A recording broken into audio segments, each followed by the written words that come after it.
All right, hello everyone. Welcome to Grand Bahama Island. Standing right behind me is the old Xanadu Resort. This place might not look like much now, but it's got quite the history. Howard Hughes, he was suffering from OCD, and that OCD got really bad towards the end of his life to where he was pretty much a recluse. He lived alone in those top floors up there, collecting jars of his own urine. He refused to cut his nails except for like once a year. I shouldn't laugh, but that's what ended up happening to Howard. But he was a major figure in the film industry and in the aviation industry. Major figure. And for those who don't know who Howard Hughes is, just a quick place of reference. The movie The Aviator is about his life, and he is portrayed by Leonardo DiCaprio. While he lived here, this place was really the premier destination in all the Caribbean. A-list celebrities would come here. The public was not really invited. So you had people like Cary Grant, Lucille Ball, Frank Sinatra, Dean Martin. They would all come and stay in this place. And as you can see here, it's part of a marina. And there's a little waterway here that takes you on out to the ocean.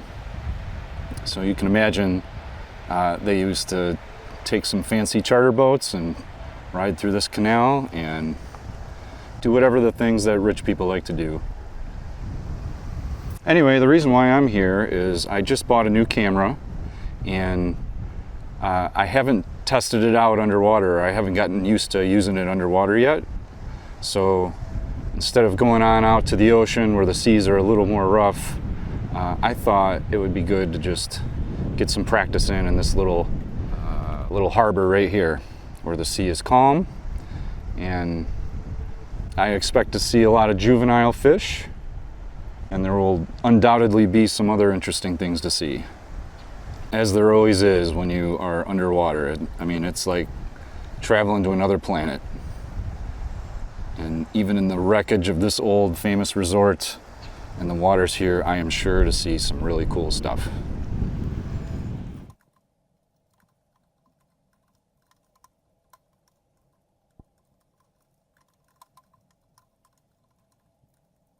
One creature that is very abundant in the canals is the Cassiopea. These jellyfish typically rest on the bottom with their tentacles facing upward. Their tentacles contain venomous cells which they use for defense and to paralyze small prey. They also release a venom-filled mucus into the water, and so you can technically get stung just by swimming near them. However, the strength of the venom is nothing to be concerned about for people. I've walked among scores of them and never had any issues on my feet. Sometimes, if I graze past one in a more sensitive area like under my arms, I'll develop an itchy rash for an hour or two, but it's not painful, and this rarely happens. Well, it's a bummer the first fish I see are lionfish, because the lionfish invasion of the western tropical Atlantic has already turned into one of the worst man-made ecological disasters ever witnessed, and it's still unfolding. There are two species that have been introduced here, and the way to tell them apart is to count the rays on either their dorsal or anal fins. Pterois volitans has 11 rays on its dorsal fin and 7 on its anal fin. Here's a clear view of this one's anal fin, which we can count has 7 rays.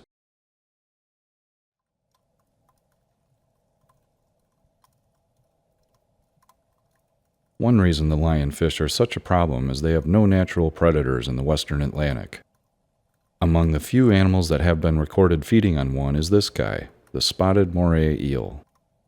Over half the moray species in the world belong to the genus Gymnothorax.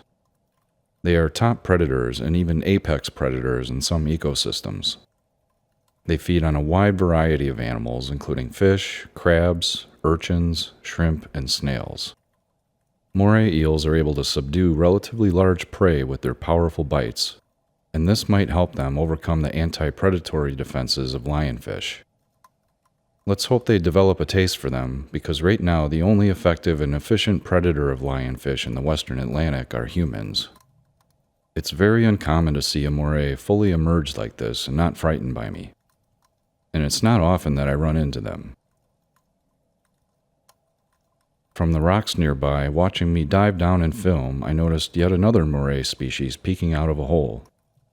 This one is an Echidna moray, which feeds mostly on crabs. They like to hunt in rocky shallows at low tide, where they will sometimes emerge from the water to catch their prey.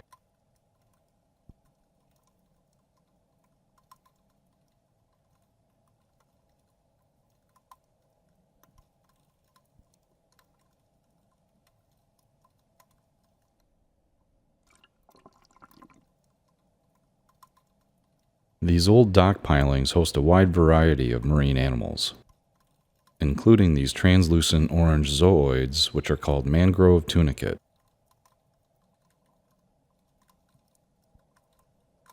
Oysters also attach themselves to the pilings, often in groups.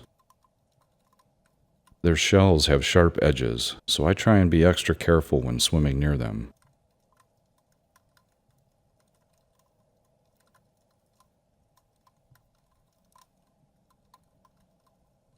Even though it remained motionless, it was hard to miss this giant spider crab.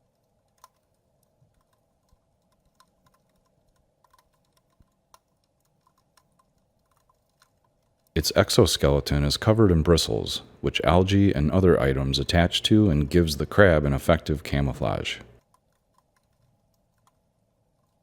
We can see this individual has relatively small pincer claws. Good chance it used to have larger ones, but it may have lost them in an attack, or they may have been harvested by humans. This is a controversial practice, because studies have shown that, no surprise here, declawing can substantially reduce the chances of a crab's survival in the wild.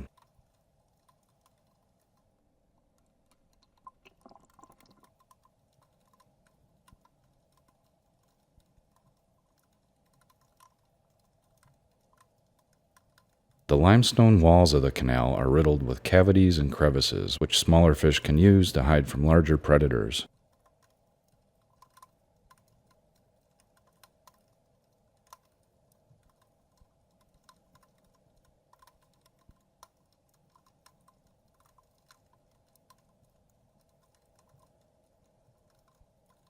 Speaking of hiding, look who's at the base of this piling.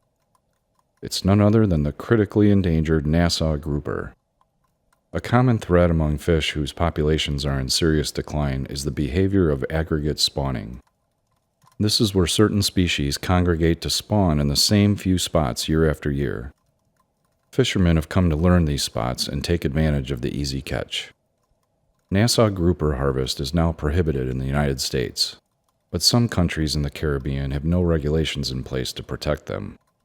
And in some countries with protective regulations, like the Bahamas, there are too few enforcement officers to cover the large geographic area.